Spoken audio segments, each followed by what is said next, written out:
Hi hello வணக்கம். நான் உங்க குமரல் பேசுறேன். இது பெரிதும் பெரிதுகள். நாம இன்னைக்கு பிரான்ஸ் நாட்டில் நிறைவேறிய ஒரு சட்ட மசோதாவை பற்றி தான் நம்ம இன்னைக்கு பார்க்க போறோம். வாங்க நிகழ்ச்சிக்கு போலாம்.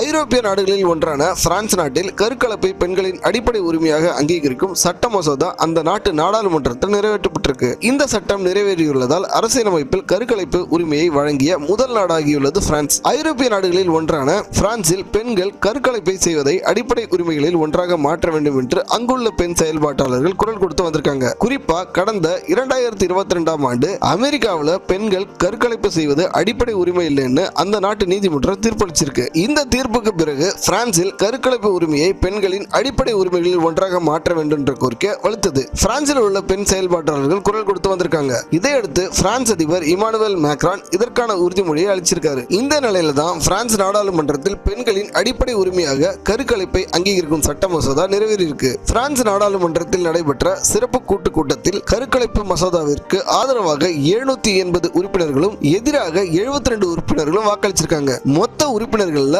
5/3 பங்கு உறுப்பினர்கள் ஆதரவு வாக்களித்தால் போதுன்ற நிலை இருந்தது. ஆனால் பெரும்பான்மைக்கு தேவையான உறுப்பினர்கள் ஆதரவுடன் இந்த மசோதா பிரான்ஸ் நாடாளுமன்றத்தில் நிறைவேறியிருக்கு. இதன் மூலம் அரசியலமைப்பில் கருக்கலைப்பு உரிமையை வழங்கும் முதல் நாடாக பிரான்ஸ் மாறி இருக்கு. கருக்கலைப்பு நிறைவேற்றப்பட்டதை பிரான்ஸ் தலைநகர் பாரிஸ்ல திரண்ட மக்கள் மகிழ்ச்சியுடன் கொண்டாடி வராங்க. பிரான்ஸ் பிரதமர் கேப்ரியல் அட்டல் இது தொடர்பாக கூறுகையில், நாட்டின் பெண்கள் அனைவருக்கும் நாங்கள் ஒரு செய்தி சொல்கிறோம். உங்கள் உடல் உங்களுக்கு சொந்தம். அதில் யாரும் எந்த முடிவும் செய்ய முடியாதுன்னாரு. இந்த மசோதா நிறைவேற்றப்பட்டதுக்கு சில விமர்சனங்களும் எழுந்திருக்கு. பிரான்சில் உள்ள வலதுசாரி ஆதரவு தலைவர்கள் எதிர்ப்பு தெரிவிச்சிருக்காங்க. இது தொடர்பாக மாரைன் லே பென் என்ற வலதுசாரி தலைவர் கூறுகையில், அரசியல் லாபத்திற்காக மட்டுமே இந்த மசோதா நிறைவேற்றப்பட்டுள்ளது. பெண்கள் கருக்கலைப்பு செய்ய சட்டப்பூர்வ அனுமதி பிரான்சில் கடந்த 1974 முதல் உள்ளது. இருந்தாலும் அரசியலமைப்பில் அடிப்படை உரிமையாக தற்போது கொண்டு வரப்பட்டிருக்கு. இது மாதிரியான செய்திகளுக்கு நம்ம சேனலோட இணைந்திருங்கள். நன்றி.